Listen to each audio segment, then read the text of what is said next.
पूजने माता और बंधुओं, अनादिकाल से दो रास्ते परमात्मा की प्राप्ति के चले आ रहे हैं। एक नीति का रास्ता है जिसे हम संन्यास मार्ग कहते हैं, और ये रास्ता बहुत पुराना है। हमारे देश में बहुत ऊंचे ऊंचे संत महात्मा हुए जिन्होंने समय समय पर आकर हमारे देश और धर्म की रक्षा की। नीति का रास्ता बहुत पुराना है, छोटा है, समय कम लगता है। नीति के रास्ते का साधक हर वस्तु का त्याग करता चला जाता है। ऐसा साधक घर बार छोड़ता है, धन दौलत छोड़ता है, बीवी बच्चे छोड़ता है और संसार की हर वस्तु का त्याग करके संन्यास ग्रहण करता है। संन्यास लेने के बाद साधना में लग जाता है और एक ऐसे साधक के पास सिर्फ एक ही काम रह जाता है, वह परमात्मा की प्राप्ति। अगर सच्चे हृदय से परमात्मा में लगे तो कोई वजह नहीं कि उसे अपने रास्ते पे सफलता प्राप्त न हो। मेरे ही कह देने से कि रास्ता छोटा है। कोई भाई बिना सोचे समझे इस रास्ते में कूद न पड़े। इस रास्ते की कठिनाइयां मैं आपके सामने रखूंगा। सबसे बड़ी बात कि शरीर से त्याग करना बहुत आसान है, लेकिन सच्चा संन्यास जब तक प्राप्त नहीं होता, जब तक मन से त्याग नहीं हो जाता। मुझे इस विषय पर अपने सद्गुरुदेव परम संत महात्मा श्री यशपाल जी महाराज का एक अनुभव याद हुआ है, जो मैं आपके सामने रखूंगा। एक बार वो जबलपुर से मुरादाबाद जा रहे थे। रास्ते में प्रयागराज का स्टेशन पड़ा। उन दिनों कुंभ का मेला समाप्त हुआ था। जब गाड़ी प्रयागराज स्टेशन पर पहुंची तो देखा कि स्टेशन पर काफ़ी भीड़ है। ये भीड़ एक महात्मा जिनको अवधूत कहते थे छोड़ने आई हुई थी। गाड़ी आई, जय जयकार हुआ, फूल माला अर्पण किए गए। इत्तेफाक से परमात्मा की कृपा से ये जो महात्मा थे उसी डिब्बे में चढ़े जिसमें बैठा हुआ इसके गुरुदेव बैठे हुए थे। सामने की बर्थ खाली थी, उसी पर आके विराजे। जब गाड़ी आगे चली तो आपके साथ बातचीत शुरू हुई।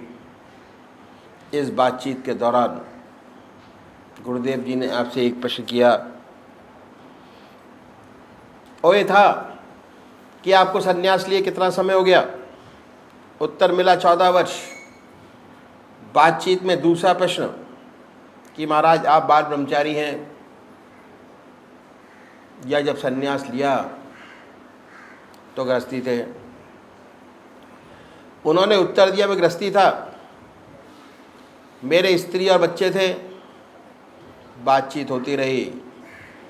इसके बाद गुरुदेव ने, सेवक के गुरुदेव जी ने उनसे प्रार्थना की कि महाराज एक जिज्ञासा और है, लेकिन वह प्रश्न कुछ टेढ़ा है, इसलिए पहले से अब क्षमा करें और मुझे सांत्वना दें, आशीर्वाद दें कि इस टेढ़े प्रश्न से नाराज नहीं होंगे, तभी वो प्रश्न किया जाए, अन्यथा नहीं। आगे कहा कि मैं किसी के हृदय को दुखाना नहीं चाहूँगा। महाराज जी चुप हो गए, ध्यान में चले गए। फिर कुछ देर बाद बोले कि आप कुछ पूछना चाहते थे, पूछा नहीं। फिर गुरुदेव ने अपनी बात दोहराई कि महाराज यदि आप वायदा करें तो कि इस टेढ़े प्रश्न से नाराज नहीं होंगे तभी वह प्रश्न किया जाए, अन्यथा नहीं। बोले कि पूछो कि मैं नाराज नहीं होऊंगा। गुरु सेवक के गुरुदेव जी ने तीसरा प्रश्न किया और ये था कि क्या अभी भी आपको अपने बीवी बच्चों की याद आ जाती है? यह प्रश्न सुनकर खामोश हो गए और ऐसा महसूस हुआ कि जैसे ध्यान में चले गए हों। 10 मिनट बाद आपने आंखें खोली और कहने लगे कि बच्चा, सत्य यही है कि आज भी मुझे अपने बीवी बच्चों की याद आ जाती है, और ख़ासकर जब मैं अपने गांव के पास से निकल जाता हूँ जहाँ का मैं रहने वाला हूँ, ये याद बिल्कुल ताज़ा हो जाती है कि ये मेरी स्त्री, ये मेरे बच्चे, ये मेरा खेत, ये मेरा मकान। बच्चे बड़े हो गए और काम काज संभाल लिया। सेवक के गुरुदेव जी ने आपके चरण छुए।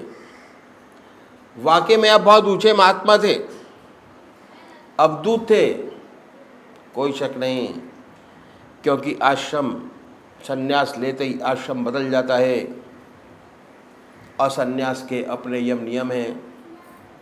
कठोर तपस्या, ब्रह्मचर्य, आसन की सिद्धि, प्राणायाम।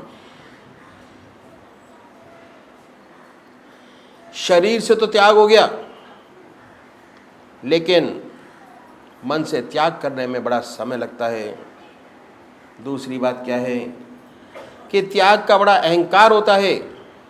हम गृहस्थी लोग कभी कभी संसार से दुखी हो जाते हैं और अपना दुख सन्यासियों के पास जाकर कहते हैं कि महाराज हम दुखी हैं, मन में शांति नहीं, चैन नहीं, कोई उपाय बतलाइए कि मन को शांति मिले। और ये उपाय भी बतलाते हैं। ऐसी बात नहीं, कहते हैं कि ईश्वर को याद करो, परमात्मा का ध्यान करो, इसी से सच्चा सुख और शांति मिलेगी। और हम गृहस्थी लोग करते भी हैं, लेकिन हो नहीं पाता। जब नहीं हो पाता, मजबूर होके चले जाते हैं। प्रश्न करते हैं कि महाराज बनता नहीं। कोशिश तो करते हैं, लेकिन ध्यान तो होता नहीं। तो अक्सर जो सुनने में आ जाता है कि आप तो गृहस्थी है, तो सन्यासियों में शुरू से भावना हृदय में पैदा हो जाती है कि हम सर्व साधारण मनुष्य से कुछ अलग हैं। सूक्ष्म अहंकार अंदर ही अंदर पैदा हो जाता है। जहाँ अहंकार है वहाँ परमात्मा नहीं। दूसरी बात क्या है कि ज़्यादातर व्यक्ति किसी न किसी परेशानी में पड़कर दुखी होकर वैराग्य पैदा हो जाता है, सन्यास ले बैठते हैं। सन्यास के अपने लेने के बाद जीवन बदल जाता है। सन्यास के अपने यम नियम हैं, कठोर तपस्या, ब्रह्मचर्य, आसन की सिद्धि, प्राणायाम। बहुत से लोगों से तो ये बनता नहीं। जिनसे बनता है वे कठोरता से अपने मन को साधते हैं। इस अभ्यास में दबाव रहता है और उस दबाव के कारण बहुत सी रिद्धियाँ सिद्धियाँ प्राप्त हो जाती हैं। तो ऐसे महात्मा संसार में आते हैं संसार की सेवा करने के लिए, लेकिन उनके काम क्रोध, लोभ, मोह, अहंकार, ये रास्ते में के जो दुश्मन हैं समूल नष्ट नहीं हुए रहते, सुप्त हो गए होते हैं, तप गए होते हैं। अभ्यास के प्रेशर से ऐसा मालूम होता है कि इन पर काबू हो गया, वास्तव में हुआ नहीं होता।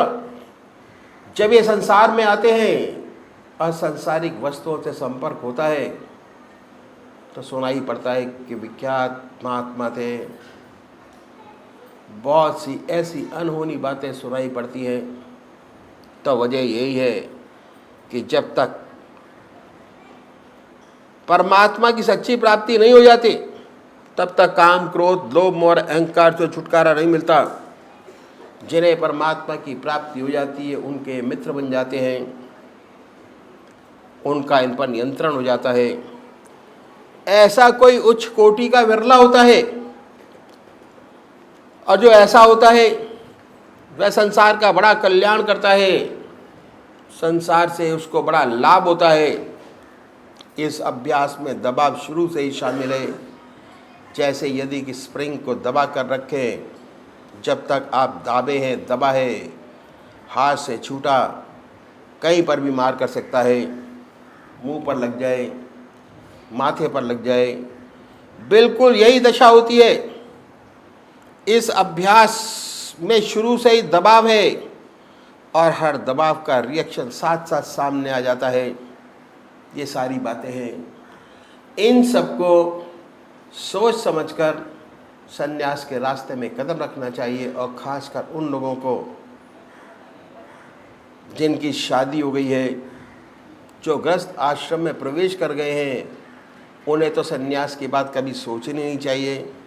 करोड़ पीछे एक दो ही नज़र आते हैं। जैसे महात्मा बुद्ध जो गृहस्थी थे, संसार छोड़कर चले गए, परमात्मा को प्राप्त किया, लेकिन 1000 पीछे 999 असफल होते हैं।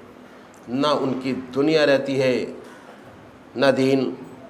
ऐसी बहुत से केसेस, घटनाएं सेवक के सामने आई, सब में असफलता, न इधर का रहा न उधर का, सर्विस छोड़ी, बच्चे छोड़े, कुछ न कर पाया, बर्बाद हो गया।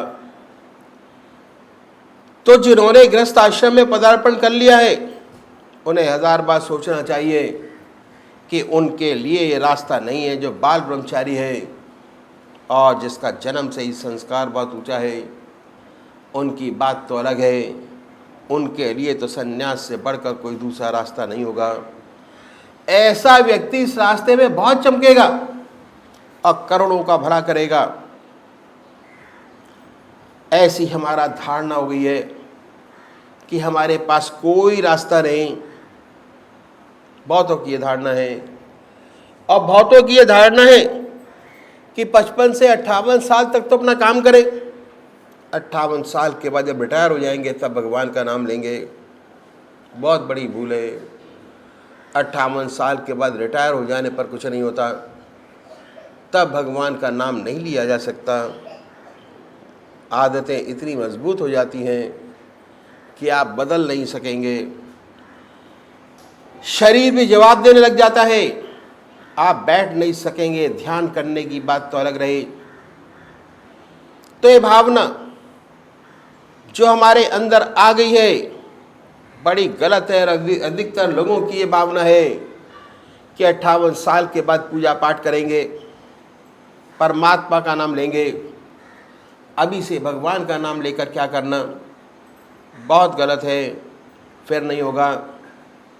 जो कुछ बनेगा आज बनेगा, अभी बनेगा। तो गृहस्थियों का रास्ता ही बहुत पुराना है, जिसे हमने बुला दिया। बड़ा ऊंचा रास्ता। आपने राजा जनक का नाम सुना होगा। राजा जनक को विदेह कहते थे। कितना बड़ा महात्मा, कितना बड़ा ब्रह्मज्ञानी हुआ।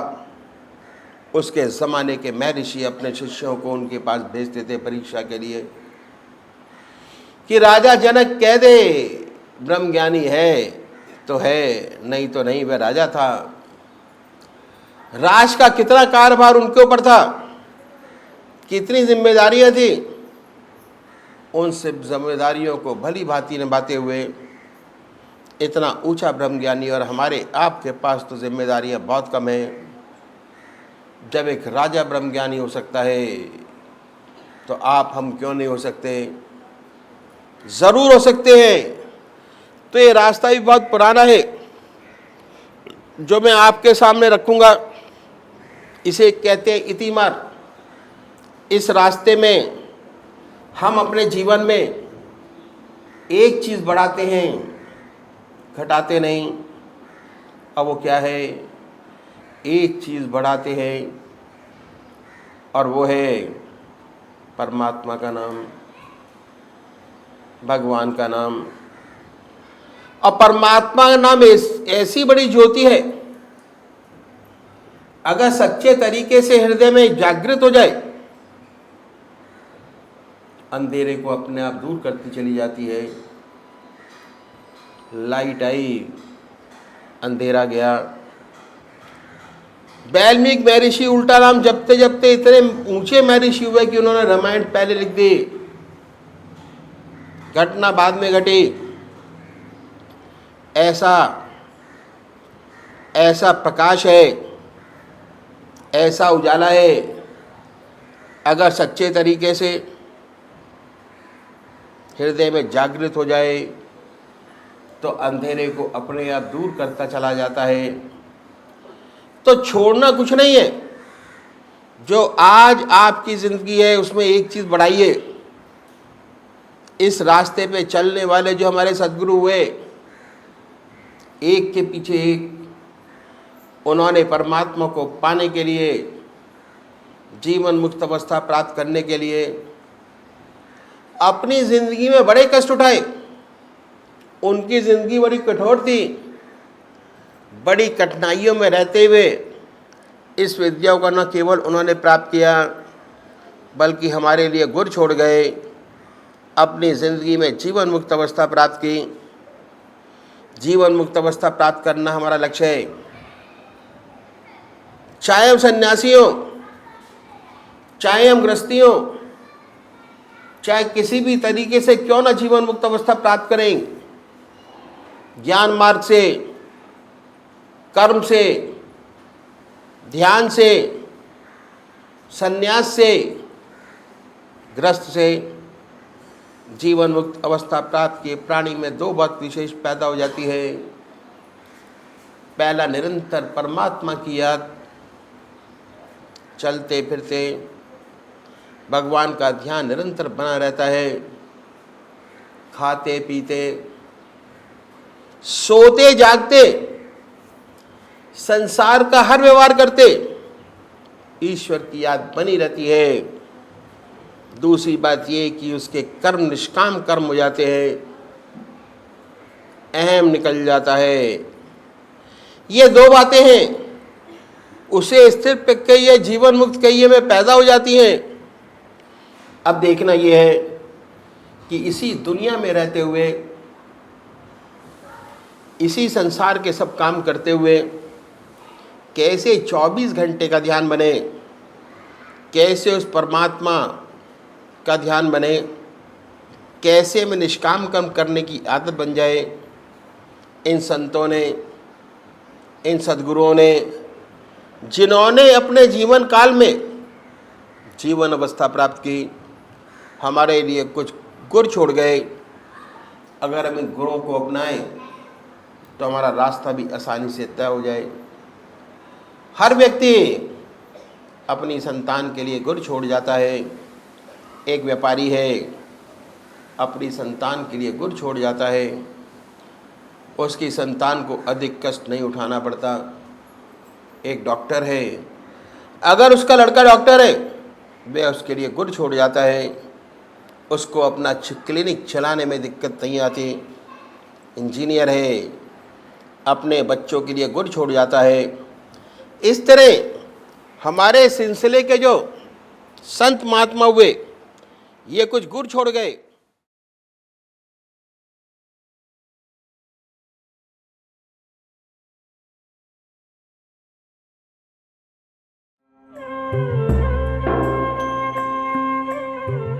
ध्यान योग के कार्यक्रम आनंद योग से निशुल्क जुड़ने के लिए संपर्क करें 9810239677।